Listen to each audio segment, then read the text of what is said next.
اعوذ باللہ من الشیطان الرجیم بسم اللہ الرحمن الرحیم الحمد لأہلہ والصلاة لأہلہا اما بعد۔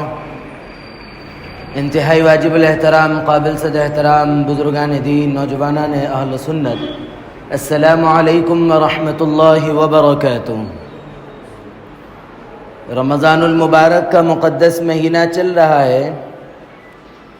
اللہ کا فضل اور اس کا احسان ہے کہ رب ذوالجلال نے ہم سب کے ساتھ رحم و کرم، عفو درگزر کا معاملہ فرمایا کہ ہم سب رمضان المبارک کی عبادتوں سے لطف اندوز ہو رہے ہیں۔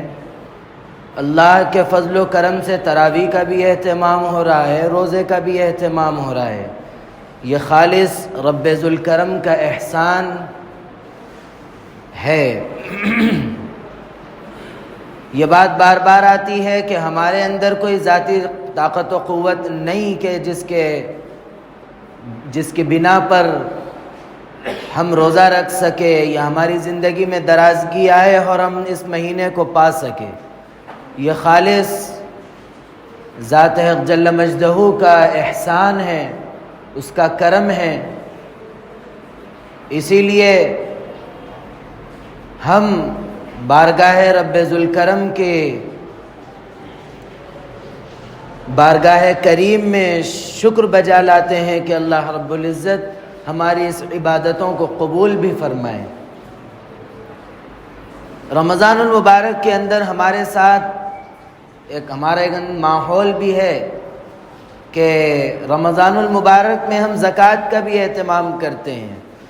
جس طرح نماز فرض ہے، روزہ فرض ہے، اسی طرح زکوٰۃ بھی فرض ہے۔ اور زکوٰۃ کے سلسلے میں ہم یہ جانتے ہیں کہ اگر زکوٰۃ سے کوئی ہاتھ کھینچتا ہے، زکوٰۃ دینے سے پیچھے ہٹتا ہے، تو پھر حضرت ابوبکر صدیق رضی اللہ عنہ اس کے ساتھ اعلان جنگ بھی فرمایا ہے۔ اور زکوٰۃ سال میں ایک مرتبہ فرض ہوتی ہے، اور ہر کسی پر بھی نہیں، صاحب نصاب پر، یعنی جو زکوٰۃ کے دینے کے لیے جو جتنے مال کی ضرورت ہوتی ہے اس کو نصاب کہتے ہیں۔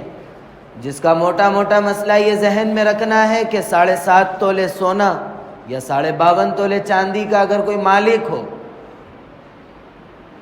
تو پھر، یا اتنی مقدار میں اگر کوئی کسی کے پاس مال تجارت ہو تو اس پر زکوٰۃ فرض ہے۔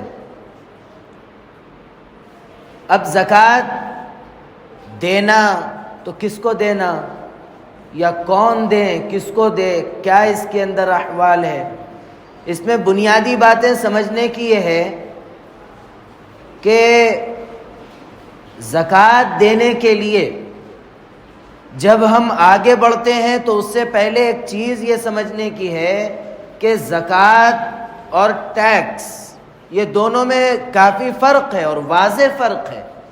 کہ آدمی زکوٰۃ جو دیتا ہے وہ تطہیر مال کے لیے دیتا ہے، خوش دلی سے دیتا ہے، اور ٹیکس میں یہ چیز عموماً دیکھی جاتی ہے کہ وہ زبردستی لاگو ہوتی ہے، لاد دی جاتی ہے، اور وہ بجبر اکراہ دیا جاتا ہے، ناپسندیدگی سے دیا جاتا ہے۔ اور پھر جہاں زکوٰۃ کی ادائیگی کا مسئلہ ہے وہاں آدمی کو یہ چیز کا سبق سکھایا جاتا ہے کہ اللہ نے دنیا کے اندر ہر کسی کو ایک دوسرے کے تابع رکھا ہے۔ کوئی شخص یہ نہیں کہہ سکتا ہے کہ مجھے کسی کی کوئی ضرورت نہیں ہے، میں سب سے آزاد ہوں اور میں سب سے بری رہ سکتا ہوں، یہ نہیں کہہ سکتا۔ اللہ نے ہر کسی کو ایک دوسرے سے متعلق رکھا ہے، ہر کسی کو ایک دوسرے سے کام پڑتا ہے، چاہے وہ امیر ہو، غریب ہو، کوئی ہو، ہر کسی کا ایک دوسرے سے تعلق ہے۔ تو اس تعلق کو برقرار رکھنے اور اس کو مضبوط رکھنے کا بھی ایک راستہ ہے۔ اور اس کے اندر جب زکوٰۃ کی ادائیگی کا وقت آتا ہے تو جناب نبی کریم علیہ السلام فوراً نیتوں کی اصلاح کر دیتے ہیں کہ اگر تم زکوٰۃ دے رہے ہو، کیا نیت سے دے رہے ہو؟ کہ وہ میرے کام آئے، یا پھر اس نیت سے کہ یہ میری مانتا ہے، میری عزت کرتا ہے، اس لیے میں اس کو زکوٰۃ دوں گا، نہیں، بلکہ آپ جب دینے لگے تو پھر یہ نیت رکھے کہ کوئی میرا اس سے واسطہ نہیں ہے، میں جو دے رہا ہوں اللہ کی رضا کے لیے دے رہا ہوں، میں اپنے مال کی تطہیر کے لیے دے رہا ہوں، پاک کرنے کے لیے دے رہا ہوں۔ ابتدا کہاں سے کرنی ہے؟ رشتہ داروں سے کرنی ہے۔ اور زکوٰۃ کبھی بھی اپنے اصول، یعنی اپنے ماں باپ، دادا دادی، نانا نانی، اسی طرح اوپر تک، ان کو اصول کہتے ہیں، ان کو زکوٰۃ نہیں دی جا سکتی۔ اسی طرح اپنے فروع، یعنی اپنے سے نکلی ہوئی نسل، بیٹا بیٹی، پوترا پوتری، نواسے نواسی، ان کو بھی زکوٰۃ نہیں دی جا سکتی ہے۔ بھائی ہے، بہن ہے، بھانجا ہے، بھتیجا ہے، یہ جو دیگر رشتہ داریاں ہیں، ان کو زکوٰۃ دی جا سکتی ہے۔ تو ابتدا یہیں سے کرنی ہے کہ آپ اپنے رشتہ داروں کا خیال رکھیں۔ ہمارا مزاج یہ ہے کہ ارے انہیں تو ہماری مانتا ہی نہیں ہے، ہم سے لڑتا جھگڑتا ہے، ہم اس کو کیوں زکوٰۃ کی رقم دے۔ زکوٰۃ گویا ہم اپنی ذاتی منفعت اور دنیاوی منفعت کے لیے اگر دیتے ہیں تو وہ زکوٰۃ اندازہ لگائیے کہ کس طرح ادا ہوئے گی، یا ہوگی بھی نہیں ہوگی۔ اسی لیے زکوٰۃ دیتے وقت یہ نیت صاف رکھنی ہے کہ میں اس سے کوئی فائدہ نہیں اٹھاؤں گا، میں کوئی اس کو رشوت نہیں دے رہا ہوں، بلکہ میں، اور ایک چیز یہ ذہن میں رکھے کہ اگر کوئی شخص آپ کے پاس آ کر زکوٰۃ وصول کرتا ہے، جیسا ہمارے پاس عموماً اہل مدارس آتے ہیں زکوٰۃ وصول کرتے ہیں، تو یہ ہم پر احسان کر رہے ہیں کہ وہ آ کر ہم سے زکوٰۃ لے کر جا رہے ہیں، ورنہ در در پھرتے تب بھی صحیح زکوٰۃ کے مستحق تک زکوٰۃ نہیں پہنچا سکتے تھے۔ یہ ان اہل مدارس کا، ان سفراء کا احسان ہے ہم پر، مسلمانوں پر، کہ وہ ہماری زکوٰۃ کی رقم کو لے کر صحیح مصرف میں استعمال کرتے ہیں۔ اور جب زکوٰۃ دینے کی باری آتی ہے تو ایک چیز یہ بھی ذہن میں رکھنی چاہیے کہ ایسی تنظیمیں، ایسی جماعتیں جن کے اندر زکوٰۃ کا کوئی فرق نہیں رکھا جاتا ہے کہ زکوٰۃ کی رقم کیا ہے، عطیات کی رقم کون سی ہے، صدقات کی رقم کون سی ہے، اس کا فرق جن تنظیموں کے اندر یا جن لوگوں میں نہیں ہوتا،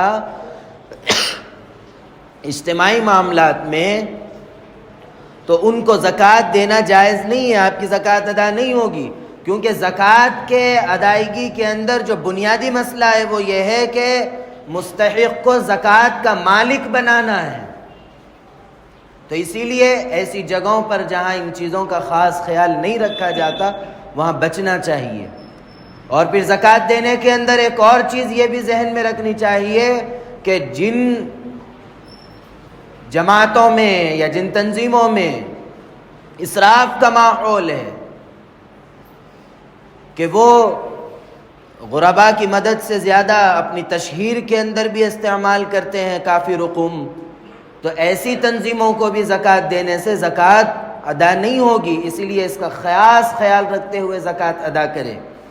اور پھر زکوٰۃ کے اندر ایک اور بنیادی چیز جو یہ سمجھنے کی ہے وہ یہ ہے کہ آپ جب زکوٰۃ ادا کر رہے ہیں تو اس وقت آپ کی نیت ضروری ہے کہ آپ اب زکوٰۃ ادا کر رہے ہیں، یا نہیں تو کم از کم درجہ یہ ہے کہ آپ جب سال مکمل ہوتا ہے، جو ہے نا، ضروری نہیں ہے کہ آپ جو ہے آپ کا سال مکمل ہو رہا ہے رمضان ہی میں، ایسا ضروری نہیں، بلکہ آپ اگر مالک بنے ہیں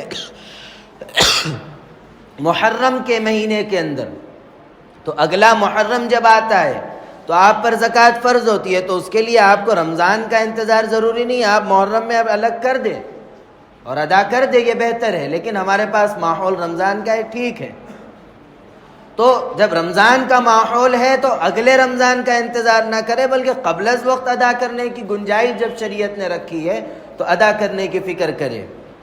اور پھر زکوٰۃ کے اندر نیت اگر نہیں تھی، زکوٰۃ ادا کر دیے، دینے کے بعد نیت کرے کہ میں جو اس کو جو پیسے دیا وہ زکوٰۃ کے پیسے تھے، تو اب اس میں یہ اندازہ لگائیں گے کہ یہ جو پیسہ ہم دے رہے ہیں وہ خرچ کیا یا نہیں کیا۔ اگر وہ نہیں کیا خرچ تو پھر اس وقت نیت ٹھیک ہو جائے گی، ورنہ دوبارہ آپ کو زکوٰۃ ادا کرنی پڑے گی۔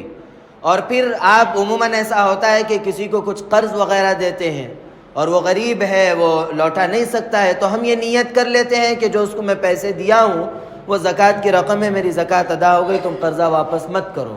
یہ ہوتا ہے، لیکن اس سے بھی زکوٰۃ ادا نہیں ہوگی، بلکہ آپ اپنی زکوٰۃ کی رقم الگ کریں، اس کو دیں، اب وصول کر لیں، وہ مالک بن گیا ہے، اب اس کے بعد آپ وصول کر لیں۔ لیکن دیے بغیر آپ صرف نیت کر رہے ہیں کہ میری وہ جو رقم ہے میں اس کو زکوٰۃ میں شامل کر کے میں بری ہو جاتا ہوں زکوٰۃ سے، اور اس کا قرضہ بھی اتر جائے گا اور میں بھی زکوٰۃ سے بری ہو جاؤں گا، تو ایسے اس میں زکوٰۃ نہیں ہوگی۔ یہ چند چیزیں تھیں زکوٰۃ کے سلسلے میں جو اہم تھی، ضروری تھی، اور اس سے بھی زیادہ اہم چیزیں ہیں۔ پھر بینک کے معاملات ہے، اس میں ایف ڈی ہے وغیرہ وغیرہ، وہ انشاءاللہ وہ تفصیل اگر چاہیے تو دارالفتاء سے رجوع ہو کر یا کسی عالم سے رجوع ہو کر پوچھ لے۔ خیر ہر کسی کو اس کی ضرورت پڑتی بھی نہیں ہے، اور عموماً مسلمانوں کا ایک بڑا طبقہ زکوٰۃ دے سکتا ہے، لیکن بخل کی وجہ سے، کنجوسی کی وجہ سے، لاپرواہی کی وجہ سے وہ زکوٰۃ ادا نہیں کرتا۔ 52.5 تولہ چاندی، اور یہ جو سونے اور چاندی کا جو تذکرہ ہے وہ اس وجہ سے تھا کہ دونوں قریب قریب تھے۔ جیسا آج کے دور میں واضح فرق ہے، جو ہے تقریباً 250 روپے کو چاندی تولا ہے، اور سونا جو ہے نا تقریباً 50,000 روپے۔ اتنا فرق اس دور میں نہیں تھا۔ اس دور میں اگر ہم زکوٰۃ کے اگر نصاب کو اگر پہنچنا ہے تو ہم ضروری نہیں ہے سونے تک پہنچے، ہم اگر چاندی تک بھی پہنچتے ہیں تو اس حساب سے ہم پر زکوٰۃ واجب ہو جاتی ہے، ہم پر قربانی واجب ہو جاتی ہے۔ لیکن ہم اپنے بخل کی وجہ سے، زکوٰۃ آیا ہی ہمارے بخل کو ختم کرنے کے لیے، زکوٰۃ ہے یہ ہماری کنجوسی کو ختم کرنے کے لیے، لیکن ہم اسی کنجوسی کے اظہار میں ہم اپنے آپ کو زکوٰۃ کے نصاب سے ہی بری کر لیتے ہیں۔ ایسا نہیں کرنا چاہیے، اس سے مالوں کے اندر نحوست آتی ہے، اور پھر جو مال آنے والا اپنے ساتھ خیر لے کر نہیں آتا ہے، اپنے ساتھ شر لے کر آتا ہے۔ کس قسم کا شر؟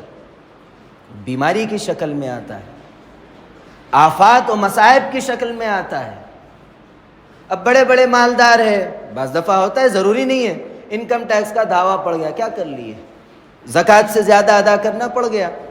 تو اس لیے آپ خود اپنی طرف سے اگر ادا کرتے رہے تو اللہ رب العزت اس کی برکت سے آپ کو مصائب سے، آفات سے اللہ بچائے رکھیں گے۔ اللہ رب العزت ہم سب کو عمل کی توفیق عطا فرمائے۔ اور آخر میں ایک چیز یہ کہ ایک مرتبہ جناب نبی کریم علیہ السلام سے ایک صحابی نے پوچھا کہ یا رسول اللہ سب سے بہترین صدقہ کون سا ہے، کہ میں چاہتا ہوں کہ میں صدقہ ادا کروں، لیکن جو سب سے بہترین صدقہ ہے، جو اللہ کے نزدیک بھی مقبول ہے اور افضل صدقہ کون سا ہے؟ تو جناب نبی کریم علیہ السلام نے ارشاد فرمایا کہ تم روز کماتے ہو، اس میں سے کچھ حصہ تم روزانہ اگر صدقہ کر دیتے ہو تو اللہ کو بھی یہ بہت پسند ہے، اس لیے اس کا اہتمام کرنا چاہیے، کیونکہ صدقات بلاؤں کو ٹالتے ہیں۔ ہمارے پاس ایسا صدقے کا مزاج نہیں، ہمارے پاس منتوں کا مزاج ہے، نذر مانگتے، اور قرآن کا بھی حکم ہے وَلْيُوفُوا نُذُورَهُمْ کہ اگر تم نذر مانگے تو اس کو پورا کرو، لیکن نذر در حقیقت کنجوس کے، بخیل کے جیب سے مال نکالنے کا ایک ذریعہ ہے، ورنہ اس سے کوئی تقدیر نہیں بدلتی۔ آپ اس سے پہلے صدقات کا اہتمام کرتے ہیں تو اللہ کی ذات سے امید ہے کہ آپ پر آنے والے مسائل یا ٹل جائیں گے یا کم ہو جائیں گے۔ اس لیے صدقات کا اہتمام کرنا چاہیے۔ اس مقدس مہینے میں بہت سارے لوگ ایسے ہیں جو حلال مال نہ ہونے کی وجہ سے حرام مال سے افطار کر رہے ہیں، جس کی وجہ سے ان کا روزہ بھی ضائع ہو رہا ہے، تو ان کو ترغیب بھی دے، اگر وہ ایسی سچویشن میں نہیں ہے، ایسے حالات میں نہیں ہیں، ایسے احوال ان کے نہیں ہیں کہ وہ حلال کمائیں، تو آپ اپنی طرف سے ان کی معاونت اور امداد کر کے ان کے معاون بنے۔ اللہ رب العزت توفیق عمل نصیب فرمائے۔ اللہ رب العزت کہنے، سننے، لکھنے، پڑھنے سے زیادہ عمل کی توفیق عطا فرمائے۔ عمل کی باتوں پر عمل کرنے، بچنے کی باتوں سے بچنے، اور عقیدے کی باتوں پر عقیدہ رکھنے کی توفیق عطا فرمائے۔ آمین۔ وآخر دعوانا ان الحمد للہ رب العالمین۔